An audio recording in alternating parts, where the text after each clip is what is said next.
Hello, here we are again.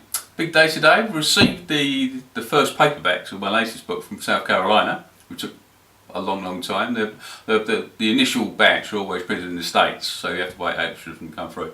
I thought what I'd do is just take you through just a brief bit of the process, really, of how a physical paperback book is produced by the author, biased by, because obviously, you know, unless you've got a publishing company or something doing it for you, you do it all yourself. So I'll run through what we do and then we'll go downstairs, open the box, and fingers crossed, they'll look fantastic.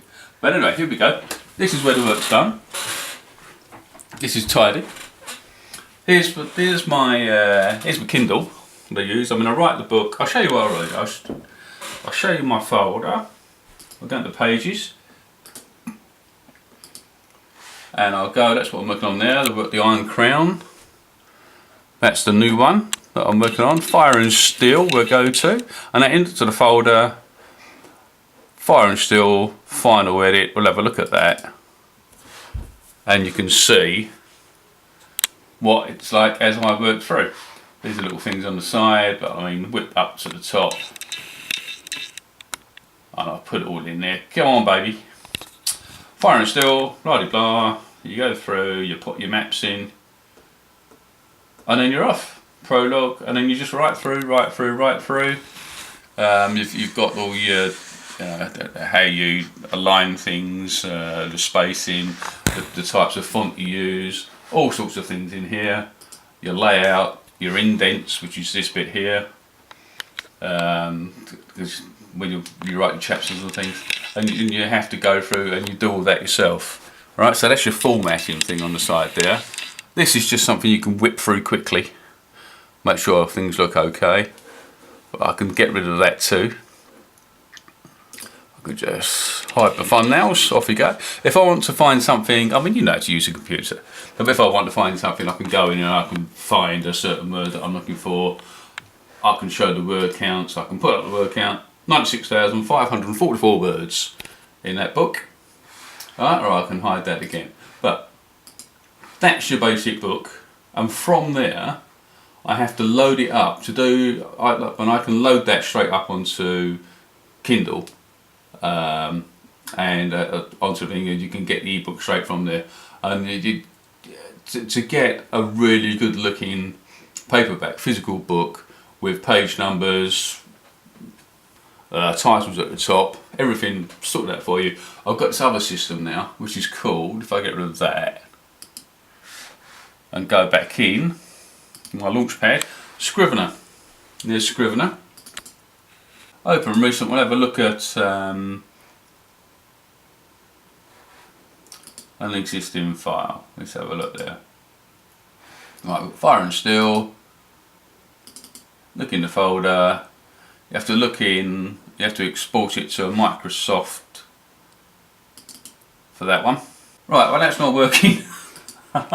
So anyway, we're going to Scrivener, we'll carry on because we're better all that was. Anyway, we're going to Scrivener and you see it's all set out in, you load it all up in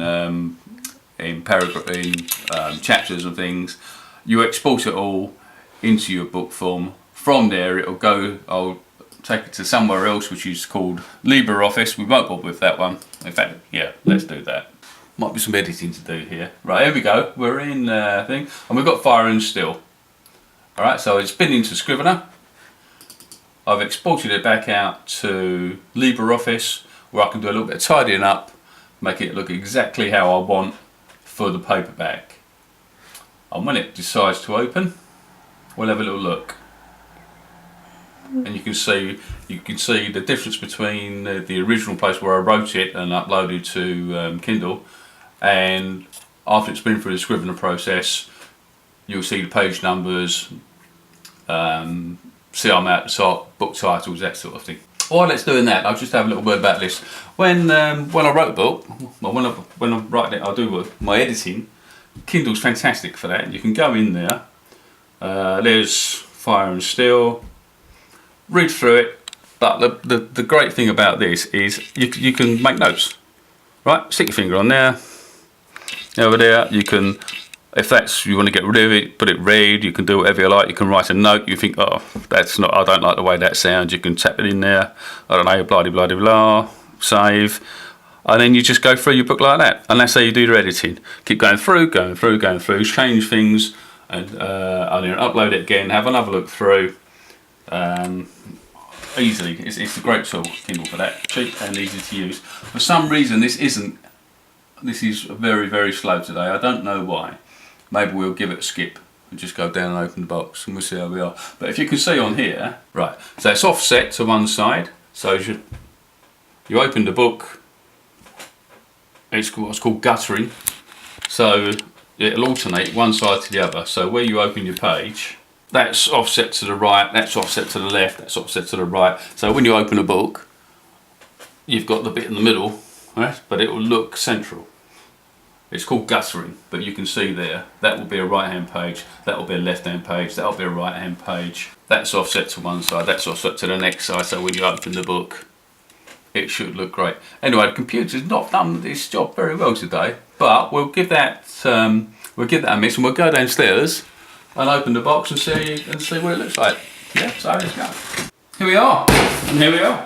Should be six paperbacks in here.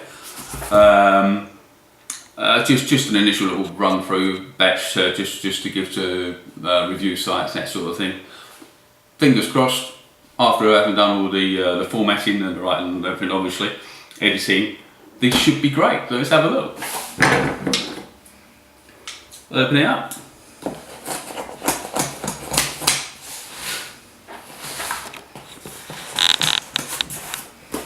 It's a shame that Amazon print all their books in the States, because it takes an absolute age.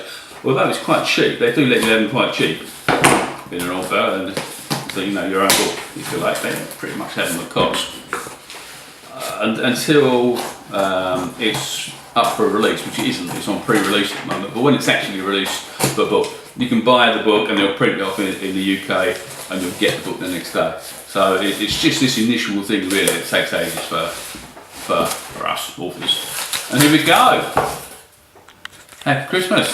We have a look. We have a look inside. And it's empty. Oh no. There we go. Fire and Steel. King's Bane, Book 1. With a nice spine. And a nice bit of blurb on the back. Okay? And let's have a look inside, and hopefully all the formatting that we've done has come out right. So here we go. Fire and Steel, King's Bane, Book 1. And you can see the guttering there we talked about. Means that the writing, although there's a bigger gap on one side than the other, the writing itself is actually in the middle. And there's my maps. There's a glossary of terms, because it's an Anglo-Saxon book, and I use certain words like gesita, skeg for certain boats, and that will just explain to people at the start as they go through. No page numbers, nothing at the top at the moment. That doesn't start until the actual story itself starts, if you look in a book. And there we go, the prologue. No writing at the top because it looks silly. It starts about a third of the way down on every page. Page number 1, and it's on the right hand side. Open it up, and we get the bits at the top. CMA, Fire and Steel, page 2, page 3. And with your guttering down the middle, you've got enough to open it up there, and it all looks neat and tidy. There we go. Chapter 2, a third of the way down, all nicely done. Nothing there because it'll look odd, stuck in the middle of nowhere. And then we start off again. Fire and Steel, it says Fire and Steel on the right hand page every time, and on the left hand page it says CRMA. So that's it. And that's your paperback. And on the back I've got my bits, author's notes, where I explain things that I've gone through in the book. And the characters, they're all fine. Places and locations in there, it's all fine. A little bit about myself, and we're done. A paperback produced.